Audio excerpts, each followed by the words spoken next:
말씀들은 강론이 아니고 분별을 하는 집회다. 진리를 분별하는 내용이다. 이걸 다시 한번 집회의 성격을 말씀드립니다. 자, 그 다음에는 이제 일곱 날의 창조 이야기로 말씀이 이어지고 있는데, 이러한 목적에 도달하는 과정을, 즉 하나님의 이기는 자를 만드는 목적을 거기다 둔 거예요. 과정을 창세기 1장 2장에서는 일곱 날로 규정했다.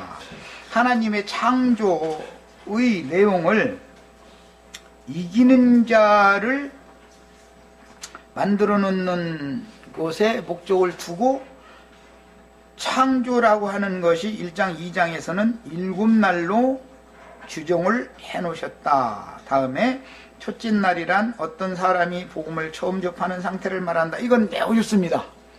내용에 들어가서 첫째 날이라는 것은 요한복음에는 빛이 신 그리스도가 소개되어지는 날이죠. 이 빛, 생명의 빛, 참빛, 그 참빛은 구약성경에는 여호와의 말씀이 빛이라고 했지만, 그 실제 참은 바로 예수 그리스도 안에 있는 빛을 말한다라고 설명이 되어 있어요. 이제 첫째 날은 아주 시작을 잘하고 있습니다. 이렇게 처음 믿는 사람은 혼적인 사람, 네페시 하야, 맞습니다. 상태이다. 복음의 비친 진리를 이해하고 깨닫는 일은 수학 공부하듯이 공식을 익히고 암기해서 되는 일이 아니다. 여기까지는 맞습니다. 그렇습니다. 조금씩 알아져 가는 것이다. 그러니까 빛이 첫째 날 빛이 있으라 하신 후에 둘째 날의 빛은 더해지고 셋째 날의 빛은 더해지고 일곱 날까지 빛이 점점 더해진다는 뜻이고, 빛이 더해지는 만큼 어둠은 제거되어진다라는 당연한 얘기가 되는 거. 여기까지 맞습니다. 자,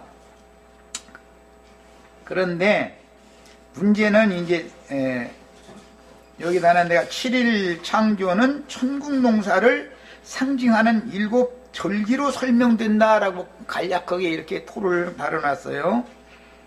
7일 창조는 천국 농사로 주님이 창세로부터 감추인 천국의 비밀을 말할 때는 천국 농사를 의미하는 걸로 해석을 하셨기 때문에 천국 농사를 상징을 하는데, 이것은 이스라엘의 율법에서는 일곱 절기로 설명을 해놨어요.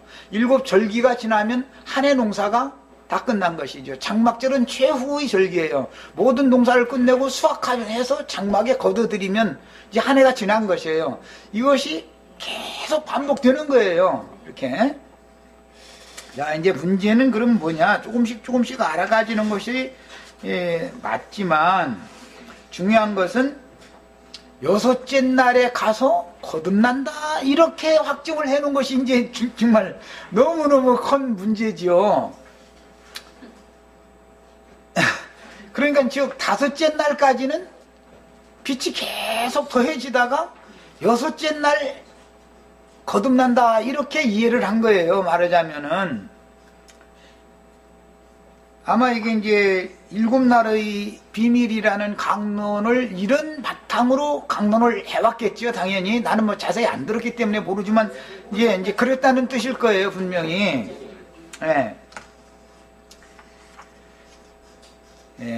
창세기의 기록을 그래서 지난번에 내가 간략하게 첫째 날은 빛이신 그리스도가 소개되어지는 날이고, 빛이 소개되어지면은 내가 지금 있는 처소가 어둠의 처소였으면은 그 말씀을 통해서 궁창 위의 물과 궁창 아래의 물이 두 번째 날은 갈라지는 날이기 때문에 유대교라든지 세속교계라든지 세상 사람들은 분별돼서 그리스도께로 오는 날이죠.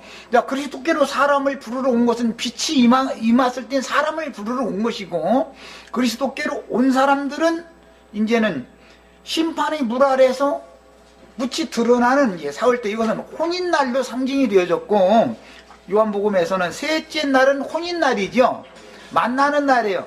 그리스도를 만나는 날은 세 번째 날이지 여섯째 날이 아닌데, 지금 김영재는 여기에 이끌어 나가기를 여섯째 날 그리스도를 만나는 날이다 이렇게 말을 해놓은 거예요. 그러니까 이제 이것은 너무 진리에 대한 이것은 인식이 좀 너무 비읍했다라고 말할 수가 있겠죠.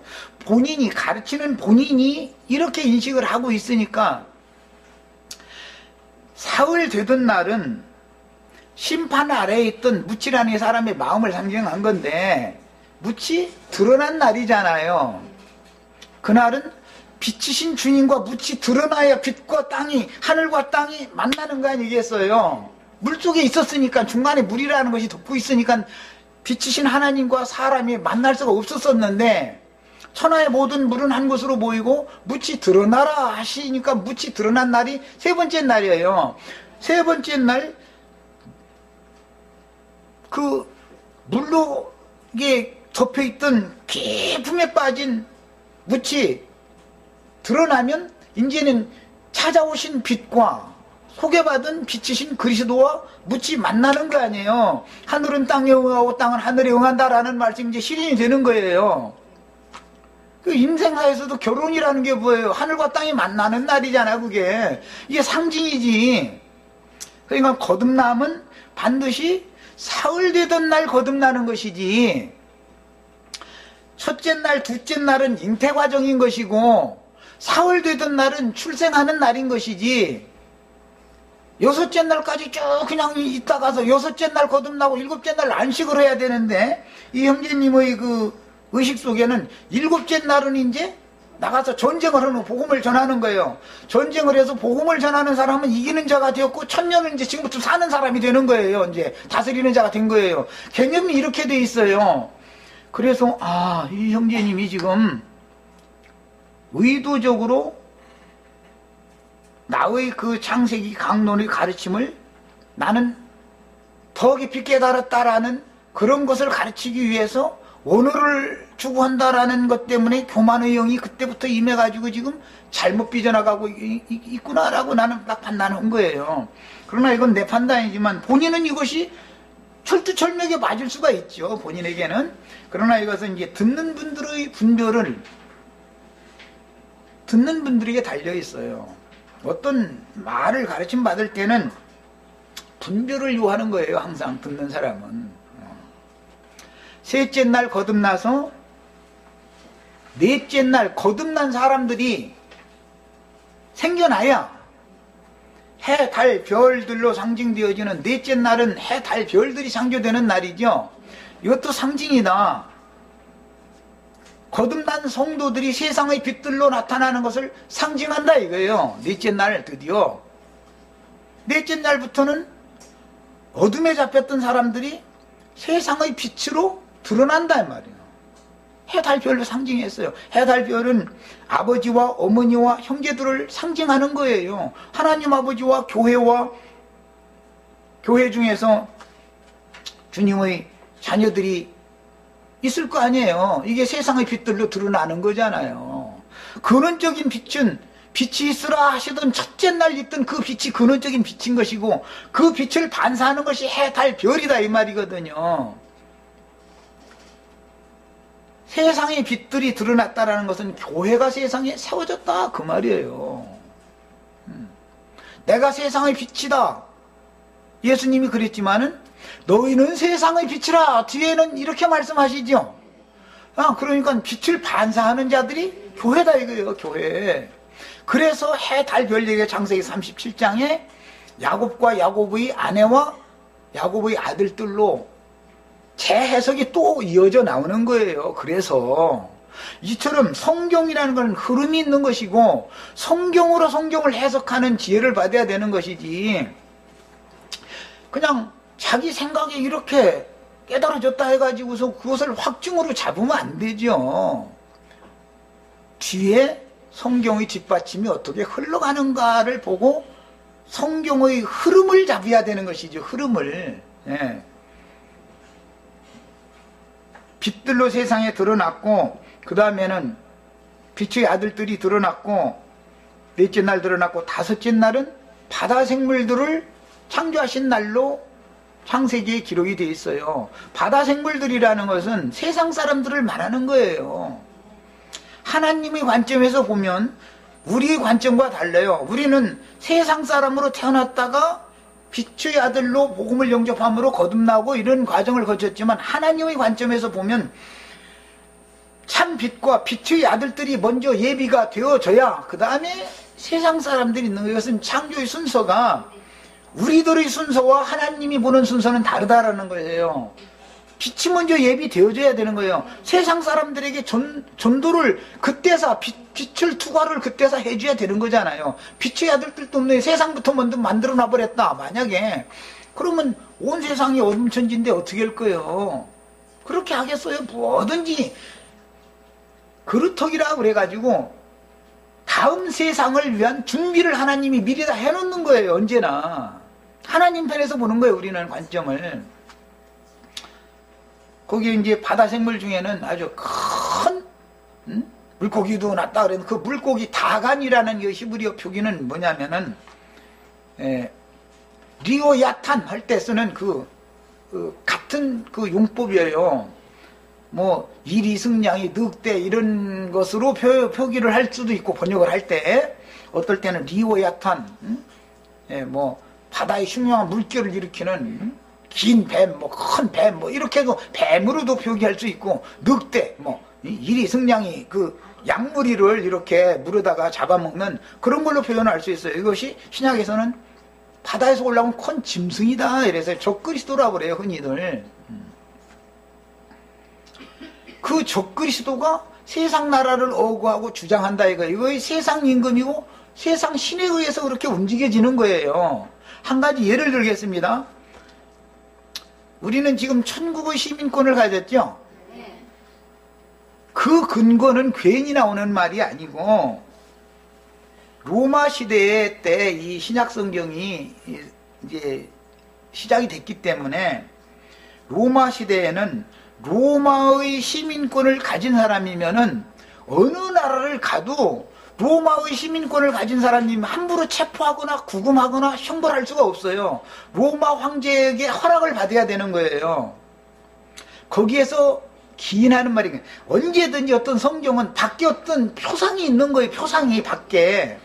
오늘날도 미국 시민권 가진 사람이 중국에서 예를 들어 범죄를 저질렀어도 함부로 체포에다가 형무소에 딱 집어넣고 함부로 사형시키고, 절대 그렇게 못해요. 그렇게 했다가는 국가적인 엄청난 외교 전쟁이 일어나는 거예요.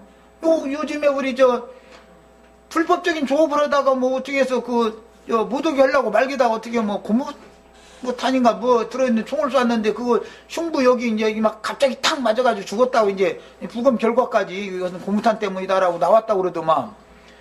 그렇게 되면은 중국에서 이것을 수용하고 받아들여주기 전에는 엄청난 외교적인 문제가 발생하는 거예요. 자국민을 당연히 보호해야 되잖아요. 왜? 나라기 때문에 그렇다. 이게 나라기 때문에. 우리가 만약에 나라를 잃었어. 그러면 우리가 어디에 끌려가서, 개처럼 끌려가서 중노동을 당하고 고역을 당해도 호소할 데가 없는 거예요. 보호해줄 데가 없는 거예요. 나라가 없기 때문에. 나라라는 것이 얼마나 중요한지를 알아야 되고, 시민권을 갖는다는 것이 얼마나 중요한지를 땅의 일을 보면 알잖냐 이 말이요. 예. 이런 것처럼 매사는 다 표상을 알아야 되는 거다. 성경이라는 건 괜히 쓰여 있는 게 아니다 이거예요. 그래서 바울 사도를 천부장을 통해서 죄인으로 정죄해가지고 체포를 했는데, 바울 사도가 나는 로마 시민권을 가진 사람이라 로마 시민이다. 나는 나의 왕인 나의 로마 황제에게 호소를 하겠다. 그래서 배싹도 안 내고 로마 황제의 로마로 그래서 호송을 했던 거예요. 야, 이것은 이제 이런 기초를 알아야 영해가 그 다음에 나오는 거예요. 나는 에베소서 1장 우리가 읽은 것처럼 하나님의 뜻에 따라서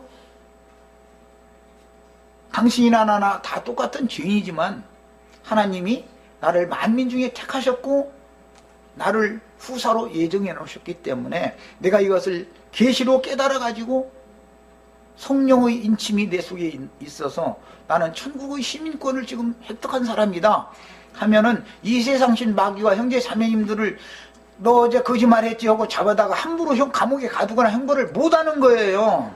왜? 하나님과 세상 임금 사이에 어마어마한 외교전쟁이 일어나는 거예요. 이건 보통 문제가 아니단 말이에요. 이런 것을 알아야 돼. 자국민을 당연히 보호하려고 그러죠. 당연히.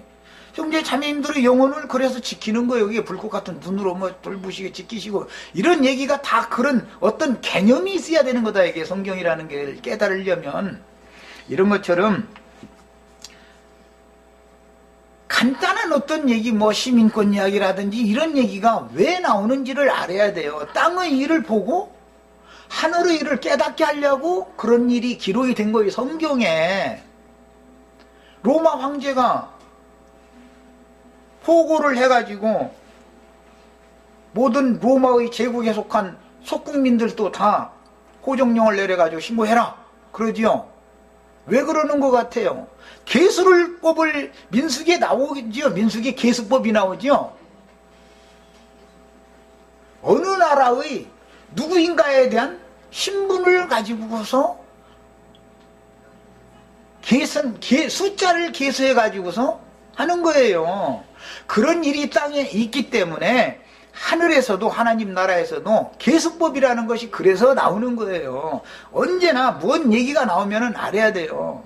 내가 하나님의 시민, 하나님 나라의 시민으로 계수가 되어져야지 세상 나라의 시민이라는 계수가 되어져 가지고 주민등록에는 번호라는 거 매겨지죠. 너는 이 나라 백성들 중에 몇 번째 사람이다 라는 번호가 그래서 매겨지는 거잖아요. 그걸 계수라고 그래. 계수.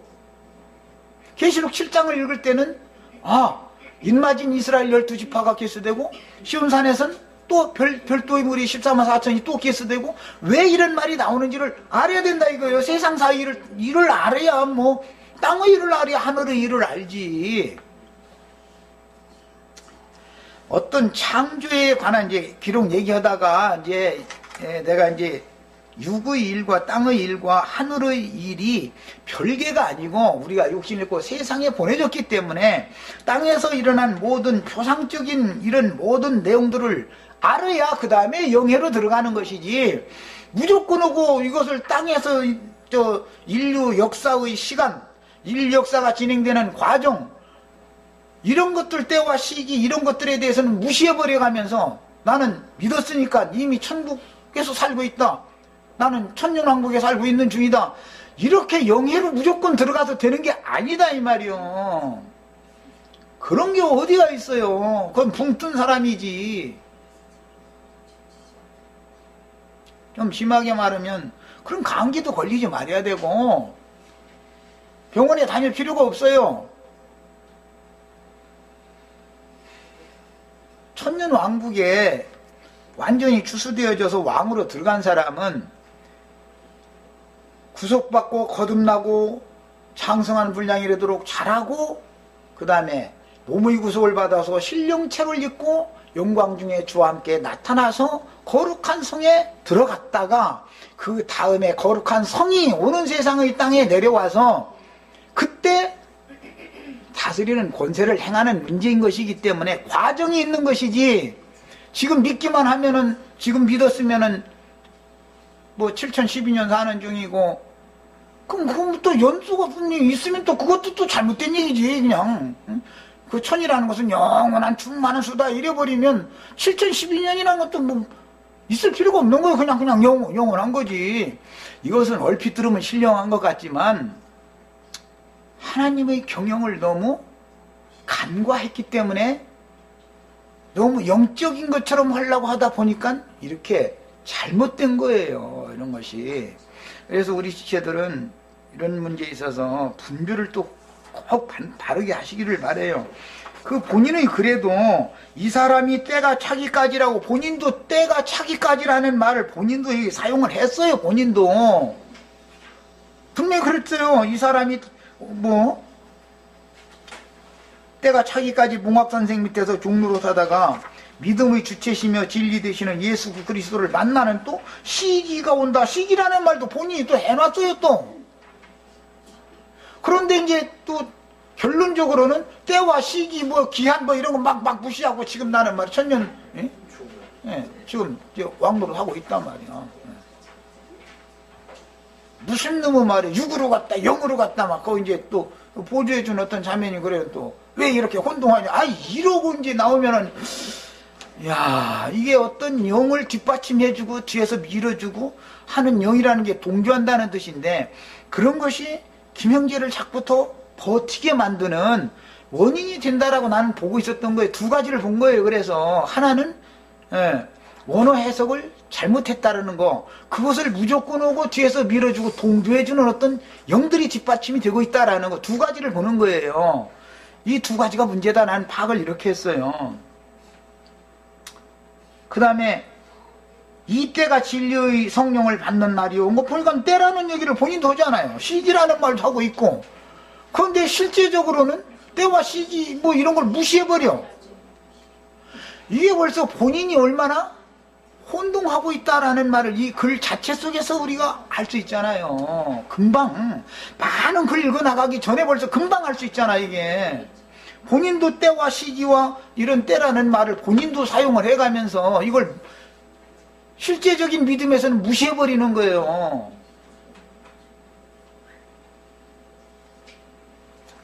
자, 그래서 이제 하나님의 때와 개인의 때를 분별할 줄을 알아야 되겠다. 우리는 하나님의 때 속에 나의 때가 포함이 될 수는 있지만 내 때가 모든 것을 결정하는 것은 아니다라는 걸 아셔야 돼. 모든 신앙의 기초는 어디다 둬야 된다고요? 그는 자 하나님께로부터 시작돼야 되는 거예요. 야, 거듭남의 문제로부터 처음 신앙의 출발, 이 문제부터 이렇게 지금 견해가 다르기 때문에 이것은 듣는 분들이 진리 분별을 해가지고 들어가지고 그때 당시 이게 왜 이렇게 성경하고 맞지 않습니까? 라고 했더라면 이렇게까지 오지 않았을 거예요. 그런데 히브리어 헬라어다 하니까는 껍복 죽어가지고서 그냥 무조건 오고 맹신을 하다 보니까 계속 그냥 청야 이거 아닌 것 같아도 들어야지. 가르치는 형제님이 헬라어로 가르치고 지금 히브리어로 가르치는데 내가 아는 지식도 없는데 반기 들으면 되는가 이랬을 것 같아. 내가 보기에. 그러다 보면 이렇게 굳어졌다 여기까지. 했는데 안 들으셨어요. 아 얘기를 했어요. 거기는. 그랬구나. 이거는 모든 문제라는 것이 무엇이 이렇게 불거질 때는 근저가 있는 것이고 과정이 있는 것이지 갑자기 이렇게 되는 게 아닌 거예요. 이건 몇 년 동안 누적된 것이 이렇게 오늘날 이렇게 됐을 거라고 난 판단을 그렇게 하고 있어요. 7일 창조 중에서 6일 거듭나고 모든 일을 마치고 쉬는 7일에는 안식하는 것이 아니라 전도하고 전도자는 이긴 자요 현세에서 천년 통치를 하는 것이다 라고 주장을 해나가는데 이런 것은 듣는 이들의 분별이 필요한 얘기다. 7일 창조 중에 6일날 거듭나가지고 7일날은 이기는 자가 돼가지고 지금 현재 천년을 살고 있다. 왕노릇을 하고 있다. 이렇게 말하면 이게 진리에서 벗어난 것이다라는 것을 누구나 다 분별할 수 있는 문제 아니냐 이 말이요. 거듭났으면 잘하는 기간이 필요한 것이고 잘한 다음에나 누구한테 뭘 가르칠 수도 있고 한 것이지 거듭나자마자 그 이튿날 막 가서 진리 전하고 막 이렇게 하는 것도 아닌 거고 또 7일이라는 건 모든 일을 마치고 쉬는 날인 것이지 뭐 전도해가지고 뭐 하는 게 아니잖아요. 벌써 말이 안 맞잖아 앞뒤가 지금. 그런데도 왜 무조건 오고 이렇게 따르는 무리가 생겼을까? 이것은 히브리어 헬라어를 강의한다 하니까 맹신했을 거라고 난 보고 있는 거예요. 저기 잠깐만요. 죄송한데 저 김형제는 저희들한테 이렇게 가르쳤어요. 첫째 날, 둘째 날, 다섯째 날에 빛이 들어오는데 제5회까지는 율법에 잡혀있는 사람이고 이제 이 부분을 넣어주다 보니까 저희들도 우리가 5일까지는 율법에 매여 있고 여섯째 날에 예수 탄생되니까 그때 거듭난다 하니까 이렇게 연결을 하다 보니까 그렇게 읽고 갖게 되죠. 예, 자 여기 이 글에도 그렇게 돼 있어요. 다섯째 날까지는 그 물이라고 하는 것은 율법 말씀 가르침을 말하는 거다 이렇게 돼 있어요. 이거에 지금 이제 분별을 할 필요가 있는 것이 이 말은 곧 기독교계 안에는 거듭난 하나님의 백성들이 하나도 없다라는 것을 전제에 지금 깔고 있는 말인 거예요. 내가 지금 나는 다 판단하고 있는 것이 글을 보면서 하나님의 백성이 비록 어려서 몽학선생에게 율법 말씀으로 가르침을 받고 큰 성 바벨론이라고 하는 세속 교계 안에 그곳에 머물러 있지만 그들이 거듭나지 않은 사람이라고 함부로 확정을 할 수 있겠는가 그 말이에요. 하나님의 백성이 세속 교계에는 없겠어요? 그러면 나한테 온 사람만 거듭난 사람이다라는 결론적으로는 이 말인 건데 이것이 얼마나 무지라고 하면 좀 서운한 표현이고 교만한 말인지를 생각이 너무 잘못됐다라는 걸 아셔야 돼요. 그곳에도 말씀을 믿어서 거듭났지만 진리 분별이 아직은 명확하지 못한 상태에 있을 뿐이에요.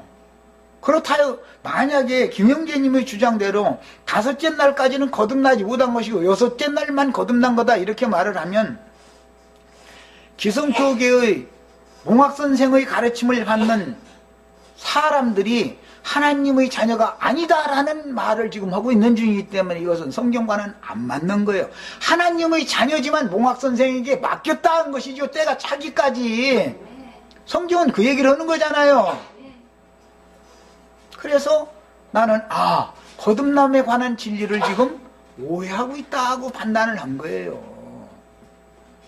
하나님의 백성들이 세속 교계 안에 수도 없이 많아요. 다만 그들이 아직 어리기 때문에 그들이 어릴 동안에는 몽학선생에게 하나님의 아들이에요. 그게 다 하나님의 자녀들이에요. 몽학선생에게 맡겼을 뿐이에요. 그들이 장성하게 자라면 몽학선생이 종노릇을 하는 때가 온다 이 말이요. 역으로 성경은 이걸 말하는 거니까 이런 점에 있어서 꼭 정확한 분별을 하시기를 바라요. 이런 말을 잘못하면 독선에 빠지기 쉬운 거단 말이에요. 이게 저한테 와서 가르침 받아야 그때서 거듭난 거예요? 세상교회 여기저기 헤매고 다닐 때 이미 다 은혜 받고 은사도 맛보고 다 한 사람들이에요. 거기서 물침례 받으라 해서 아멘 5불침 내고 11조 내서 11조 내고 별거 다 해본 사람들이에요. 봉화선 여라는 대로 하나님의 자녀가 아니었으면 여기까지 오지도 않아요. 그것은 하나님의 자녀가 없다 이렇게 판단하면 이것은 독선이 되는 거예요. 그러니까 최종적으로는 내 백성은 그녀에게서 나와라라는 말씀이 있는 것이지 그곳에 하나님의 백성이 없으면 여섯째 날 막 거듭나고 일곱째 날 막 진리 전하고 막 이렇게 해서 이기는 자야 돼 천년 살고 이렇게 간단한 문제일 것 같으면 무엇 놈의 성경 얘기를 길게 했을 필요도 없어. 그냥 아주 그냥 이게 분별이 필요해요. 분별이. 이 점에 있어서 이 글 내용을 보면은 특히 일곱 날의 비밀이라는 것이 너무 진리가 혼잡되어 있는 상태고 독선적인 영이 있었구나라고 내가 판단을 했어요. 그래서 내가 여기에 하나님이 정하신 때와 시기는 없는가? 사람의 때만 있겠는가? 그 다음에 지나간 역사와 선지자들의 예언이 이루어진 역사와 미래, 내세는 없는가 있는가? 있다면 왜 그렇게 역사를 진행하셨는가? 이런 것을 생각해 봐야 된다. 넓히라고 내가 자꾸 이런 말을 지금 한 거예요. 내가 이것을 사실은 지난 수원 집회 때 이미 이게 그 이튿날 다 작성해 놓은 거예요. 사실은 이 책 내용이. 그러지만 이것을 내가 그때 당시 오면서는 내가 이것을 한 번에 이게 게시할 수 있는 양이 아니고 양이 많기 때문에 여러 번에 걸쳐서 차근차근 내가 체계적으로 계시하겠다 그랬는데, 그런 상태에서 이걸 계시를 하려고 가만히 편집을 하다가 생각해 보니까, 이 글을 만약에 지금 마음이 상해 있고 이렇게 막 부들부들 막 떠는 어떤 몇몇 지체들도 있고 이런 상황에서 이것을, 이 글을 내가 올리면은 오히려 더 수습이 되는 것이 아니라 더 분란이 생기지 않을까 싶어서 아유 하고서 안 올린 거예요. 안 올리고 차라리 책자로 만들어 가지고 분별 집필을 해주는 것이 더 도움이 되겠다 해서 이렇게 한 거예요. 내 마음도 잘 이해를 하시길 바래요. 그 다음에 구약시대의 영이신 여호와는 자기 백성들과 신의 산에 찾아오셔서 함께 하셨죠? 하셨는데 버렸죠? 버린 후에는 되찾으시지 않는가 문제도 한번 생각해 봐야 된다. 하나님이 버렸다고 해서 완전히 버렸는가를 생각을 해봐야 돼요. 천년왕국이 있다 없다 이전에 그런 과정을 왜 두는지를 근거를 알아야 되기 때문에 이 얘기를 하는 거예요. 나는 하나님의 행정이 중요하다. 신의 산에 오셔서 율법을 주신 다음에 반드시 경계로 하는 말씀이 뒤따라요. 이 모든 나의 말을 듣고 순종하는 자에게는 말한 모든 복을 내가 주겠다. 그러나 불순종하는 자에게는 이런 저주로 내가 심판해버리겠다. 순종과 불순종으로 딱 나눠요 말씀을 주신 다음에는 이 하나님의 마음을 알아야 된다 이거예요. 하나님의 말씀을 우리가 받았으면, 기성교계는 흔히 우리는 말씀대로 한다고 다 그래요. 우리는 말씀대로 안 는다는 사람들은 하나도 없어. 항상 그런 교회, 그런 모임이 어디가 있어, 세상에. 다 말씀대로만 한다고 그러지. 그런데 보면 사실 말씀대로 하지 말라는 짓만 골라서 하지. 저주한다는 말씀만 계속 골라서 해. 순종하면 복 준다는 말은 안 해. 행하지를 않아. 왜 그러느냐, 이것은 예수 그리스도께 맡긴 철장 권세를 통해서 다스림을 받지 못해서 그런다 이거예요. 순종을 배우지 못해서 그런다 이거예요.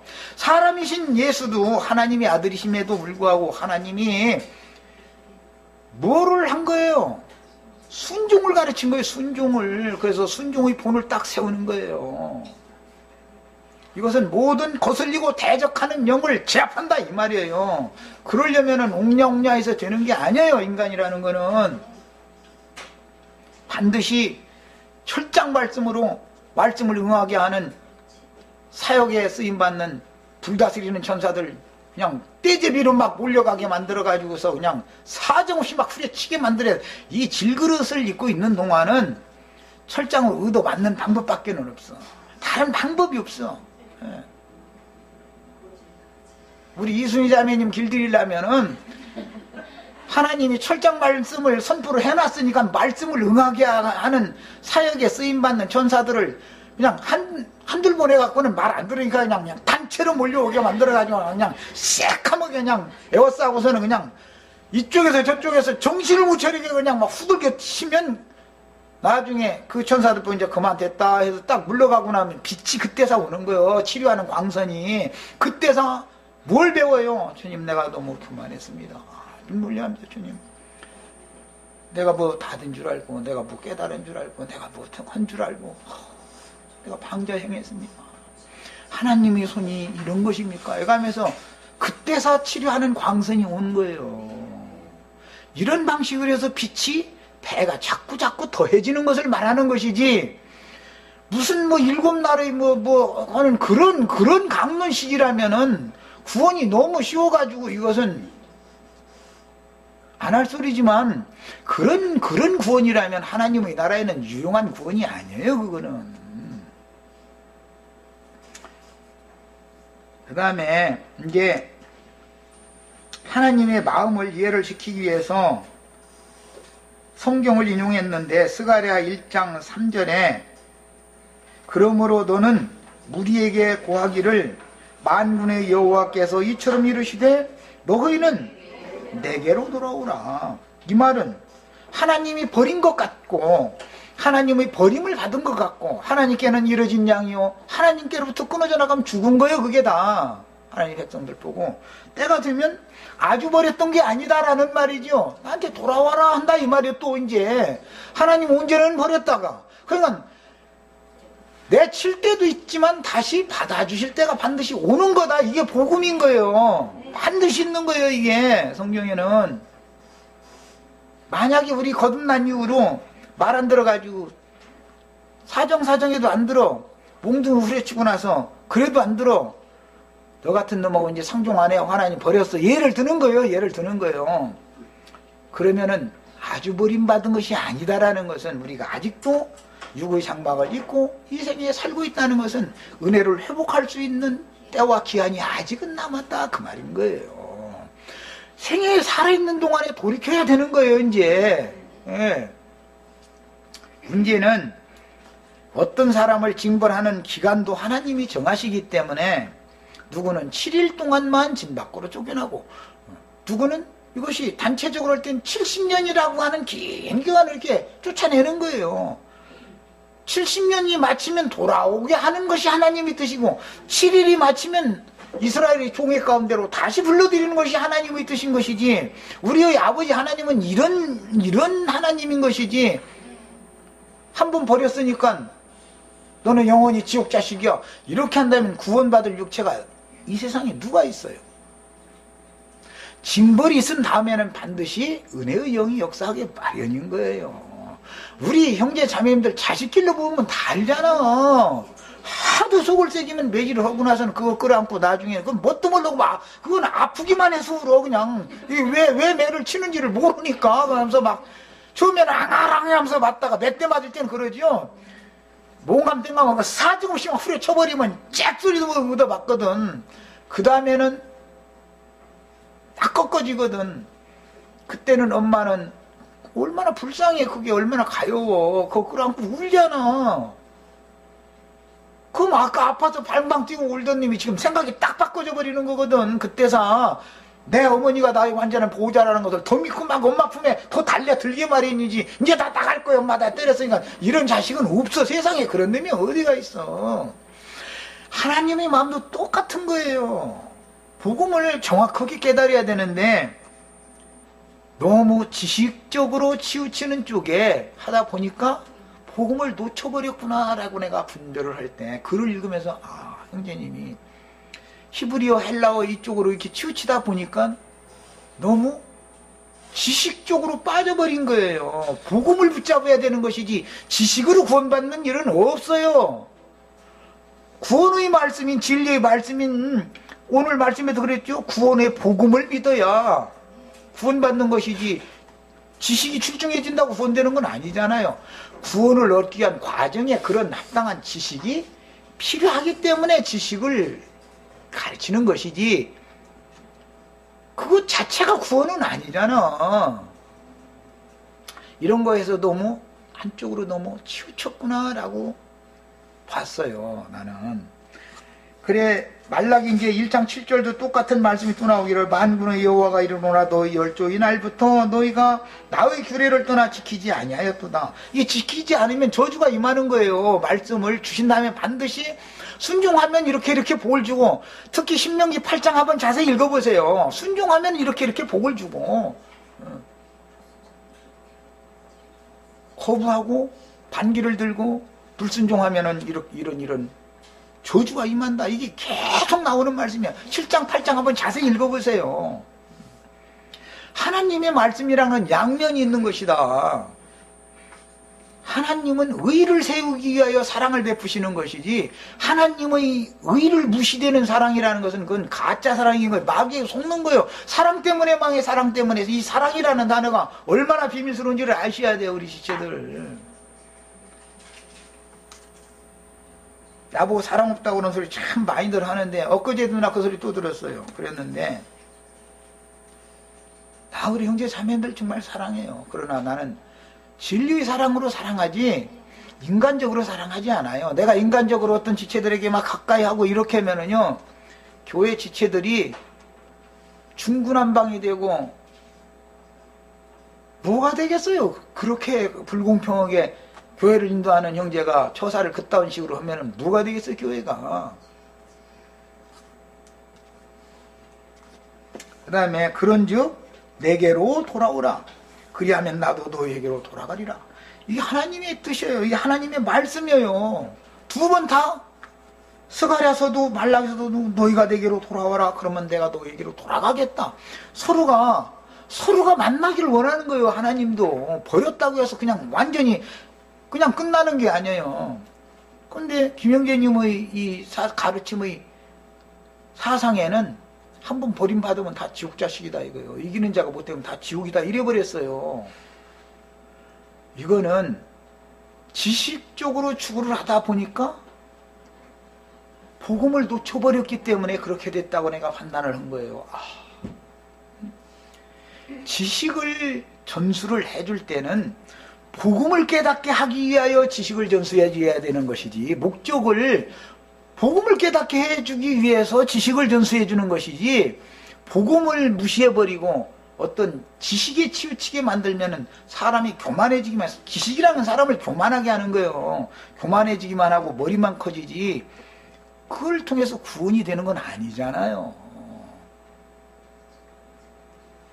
제일 중요한 것은 하나님의 말씀은 복음이라는 것부터 생각하셔야 돼. 자, 이번에는 이제 그 큰 맥락에서 로마서 11장을 제가 여기다 인용을 했어요. 11장 11절로 15절에 그러므로 내가 말하노니 그들이 넘어지기까지 실족하였느냐. 여기 그들이라는 것은 바울사도 혈통적인 동족들을 말하는 거예요. 유대인들. 넘어지기라고 여기는 표현을 해놨지만 이것은 거꾸로 뛰림을 당했다, 끊침을 당했다, 그런 개념으로 바울사도가 한 말이에요. 그리스도께 완전히 끊어져 나간 건 아니다라는 말을 지금 하려고 그러는 거예요. 그들이 넘어짐으로 구원이 이방인에게 이르러, 이거 하나님의 경륜이죠. 유대인들의 하나님만이 아니고 이방인의 하나님도 되시는 우주의 주인이잖아요, 하나님은. 그러니까 때가 있다. 유대인의 때가 있고 이방인의 때가 있고 온 이스라엘이 구원 얻는 때가 있고, 이렇게 단계가 있는 거다 이 말이에요. 자, 유대인의 때는 구약시대다 그러죠. 이방인의 때는 신약시대다 그래요. 그러나 온 이스라엘이, 유대인이든 이방인이든 온 이스라엘이 구원을 얻는 일은 천년왕국이다 그러는 거예요. 이게 하나님의 경륜이요. 하나님의 경륜. 자, 그래서 그들이 넘어짐으로 구원이 이방인에 이르러 이스라엘로 시긴하게 함이니라. 여기 인용한 구절은 다 찾아보세요. 누가복음 19장 11절은 나타날 나라에 대해서 기록한 말씀이에요. 예수님이 오셔서 하나님 나라에 대한 복음을 전하니까 그 듣던 많은 무리는 주님이 말씀하신 그 하나님의 나라가 당장에 나타날 줄로 그렇게 생각을 했었다는 거예요. 그래가지고 결국은 예수님을 왕으로 이제 추대하는 운동이 일어나게 된 배경이 거기에 있는 거예요. 그런데 예수님은 나는 세상 왕하러 온 게 아니다, 이제 이렇게 나오니까 다 떠나가 버리더라는 거잖아요. 그들의 기대가 무너져 버린 거지요. 21장 24절에는 이방인의 때가 차기까지 예루살렘 성은 이방인들에게 짓밟힌다 이렇게 돼 있는 구절이에요. 마가복음 11장 13절도 똑같아요. 사도행전 마가복음 11장 13절은 예수님이 시장하셔서 무화과나무에 가서 무엇을 얻을까 가봤더니 열매는 없더라는 거예요. 입만 무성하고. 그런데 그 원인은 왜 그랬다 했어요? 아직은 무화과의 때가 아니었기 때문이다 그랬어요. 자, 무화과는 유대인들을 대표한다는 건 아실 거예요. 포도나무는 이방 교회를 대표하는 것이라면 무화과 나무가 열매를 맺는 때가 반드시 있는데 예수님이 오셨었던 그때는 무화과가 열매 맺는 때가 아니었다 이거예요. 그러면 무화과가 열매 맺는 때는 언제 올 거냐? 이방인의 때가 지난 다음에나 열매를 맺는 때가 온다, 이것을 지금 암시하고 있는 거예요. 그래서 계시록에 보면 인마진 각 지파별로 계수를 하는 인마진 이스라엘의 12지파 얘기가 나오는 거예요. 그래서 교회 시대가 끝나야 무화과가 열매 맺는 때가 드디어 오는 거예요. 하나님은 때와 시기를처럼 정해두시고 그분이 뜻을 위하여 선하신 뜻을 위하여 역사를 진행하시는 것, 교회사를 진행하시는 걸 아셔야 돼요. 두 바퀴를 굴려요. 이게 역사 진행이라고 그래요. 한 바퀴는 세상 역사를 말하는 거예요. 그러나 작은 바퀴가 또 있어요. 그건 교회사인 거예요. 교회사의 중심에는 그 바퀴를 굴리는 신이 계신다고 돼 있어요. 이 말을 잘 이해를 하시기를 바라요. 애찬하신 다음에 한 시간 더 하겠습니다.